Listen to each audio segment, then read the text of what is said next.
Saya Rini Arda Putri akan menjelaskan materi pertumbuhan ekonomi. Pembangunan ekonomi yang berkualitas adalah pertumbuhan yang menciptakan pemerataan pendapatan, pengentasan kemiskinan, dan membuka kesempatan kerja yang luas. Indikator utama dalam mengukur keberhasilan pembangunan ekonomi suatu negara ialah laju pertumbuhan ekonomi. Perekonomian dikatakan tumbuh jika produksinya meningkat dari tahun sebelumnya dengan pendapatan yang bertambah dalam peningkatan kesejahteraan masyarakat. Di negara berkembang seperti Indonesia, pertumbuhan ekonomi yang tinggi sasaran utama dalam pembangunan, dengan diiringi pemerataan distribusi pendapatan yang hasil pertumbuhannya dinikmati oleh seluruh lapisan masyarakat. Selanjutnya, saya akan menjelaskan pertumbuhan ekonomi itu sendiri. Pertumbuhan ekonomi atau economic growth menjelaskan atau mengukur persentase perkembangan suatu perekonomian atau perkembangan ekonomi secara fisik yang terjadi di suatu negara, seperti jumlah produksi barang industri, pertambahan infrastruktur, sarana pendidikan, dan pertambahan produksi kegiatan ekonomi yang ada. Adapun beberapa faktor yang mempengaruhi pertumbuhan ekonomi dalam setiap masyarakat. Di antaranya, yang pertama, akumulasi modal, termasuk semua investasi baru, termasuk semua faktor produksi. Akumulasi modal terjadi jika ada proporsi dari pendapatan sekarang yang ditabung dan kemudian diinvestasikan untuk memperbesar output pada masa yang akan datang. Kedua, pertumbuhan populasi.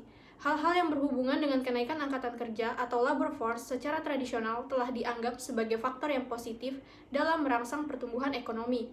Ketiga, kemajuan teknologi. Kemajuan teknologi merupakan faktor yang paling penting bagi pertumbuhan ekonomi menurut para ekonom. Dalam bentuk yang paling sederhana, kemajuan teknologi disebabkan oleh cara baru dan cara yang diperbaiki dalam melakukan pekerjaan tradisional. Dari ketiga faktor di atas, pertumbuhan ekonomi akan tercapai ketika ketiganya berjalan sesuai dengan keadaan ekonomi yang terjadi, dan tidak ada hambatan yang akan mempengaruhi terhadap pembangunan ekonomi. Oke, saya akan menjelaskan tentang distribusi pendapatan. Distribusi pendapatan adalah penyebaran pendapatan pada suatu wilayah geografis dan sebagai suatu proses pembagian pada faktor produksi yang mengikuti pendapatan. Oke, selanjutnya, menurut Williamson, pada umumnya ketidakmerataan distribusi pendapatan cenderung membesar pada saat terjadinya proses pembangunan yang disebabkan oleh 1. Migrasi penduduk usia produktif ke negara maju. Yang kedua, investasi lebih menguntungkan di daerah maju. Yang ketiga, tidak ada keterkaitan antara regional market yang menyebabkan adanya rintangan dalam bekerjanya, spirit effect, inovasi, dan multiplier pendapatan. Yang keempat, kebijakan pembangunan cenderung mengakibatkan terkonsentrasinya modal di daerah maju. Oke, saya akan menjelaskan tentang kurva Lorenz.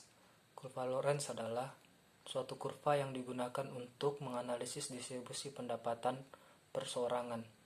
Kurva ini menggambarkan hubungan antara persentase jumlah penduduk dengan persentase pendapatan yang diterima.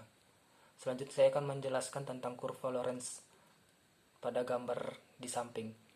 Oke, saya akan menjelaskan semakin jauh jarak kurva Lorenz dari garis diagonal yang merupakan garis pemerataan sempurna, maka semakin timpang atau tidak merata distribusi pendapatannya. Jika semakin parah tingkat ketidakmerataan pendapatan suatu negara, maka bentuk kurva Lorenz semakin melengkung mendekati sumbu horizontal. Pengertian kemiskinan terbagi menjadi dua, yaitu kemiskinan absolut dan kemiskinan relatif. Kemiskinan absolut diartikan sebagai suatu keadaan di mana tingkat pendapatan absolut dari satu orang tidak mencukupi untuk memenuhi kebutuhan pokoknya, seperti sandang, pangan, papan, kesehatan, dan pendidikan. Selanjutnya, kemiskinan relatif adalah tingkat kemiskinan relatif suatu daerah dapat dihitung dengan melihat proporsi pendapatan nasional yang diterima oleh sekelompok penduduk dengan kelas pendapatan tertinggi dibanding dengan proporsi pendapatan nasional yang diterima oleh kelompok penduduk dengan kelas pendapatan. Dengan semakin berjalannya waktu, angka kemiskinan setiap tahunnya membengkak. Menurut laporan kini, terdapat 800 juta jiwa yang hidup melarat di dunia. Ketiga, termasuk Indonesia. kebanyakan negara tidak mampu mendapatkan gizi yang cukup. Di negara berpendapatan rendah, hasil penelitian menunjukkan bahwa kira-kira 40% dari anak-anak prasekolah memperlihatkan gejala penyakit kurang gizi. Dengan demikian, ratusan juta jiwa yang akan mati atau kurang gizi karena kekurangan makanan. Emil Salim mengemukakan 5 karakteristik kemiskinan, yaitu yang pertama, mereka yang hidup di bawah kemiskinan pada umumnya tidak memiliki faktor produksi sendiri. Yang kedua, pada umumnya tidak mempunyai kemungkinan untuk memperoleh aset produksi dengan kekuatan sendiri. Yang ketiga, tingkat pendidikan yang pada umumnya rendah. Yang keempat, banyak di antara mereka tidak mempunyai tanah. Dan yang terakhir, banyak yang hidup di perkotaan masih berusia muda tapi tidak mempunyai keterampilan dan pendidikan. Keterkaitan atau hubungan antara pertumbuhan ekonomi, distribusi pendapatan, dan kemiskinan. Keterkaitan pertumbuhan ekonomi, distribusi pendapatan, dan kemiskinan dalam pembangunan ekonomi disebabkan oleh suatu proses yang menyebabkan kenaikan pendapatan real per kapita penduduk suatu negara dalam jangka panjang, yang disertai oleh perbaikan dalam sistem kelembagaan. Dalam pembangunan ekonomi, suatu negara dikatakan berhasil jika pertumbuhan ekonomi yang diiringi dengan berkurangnya ketimpangan pendapatan. Dengan berkurangnya ketimpangan pendapatan, kemiskinan penduduk di suatu negara akan berkurang. Sebagai upaya memperbaiki tingkat kesejahteraan sosial ekonomi masyarakat secara luas, tujuan dasar pembangunan ekonomi tidak hanya untuk mengejar pertumbuhan PDB atau PDRB, namun juga untuk menciptakan pemerataan pendapatan antar masyarakat. Pertumbuhan ekonomi, pemerataan distribusi pendapatan, dan kemiskinan. Mewujudkan pertumbuhan ekonomi yang meningkat dari setiap tahunnya menjadi tantangan besar bagi Indonesia.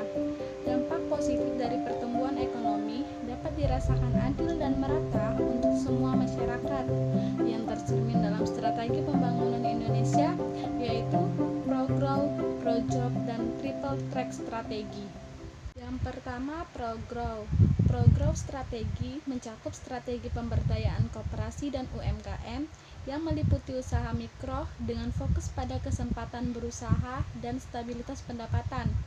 Usaha kecil yang berfokus pada kualitas produk dan jasa, efisiensi usaha dan daya saing, dan usaha menengah dengan fokus pada kontribusi pertumbuhan ekonomi dan daya saing. Kedua, Pro-Job.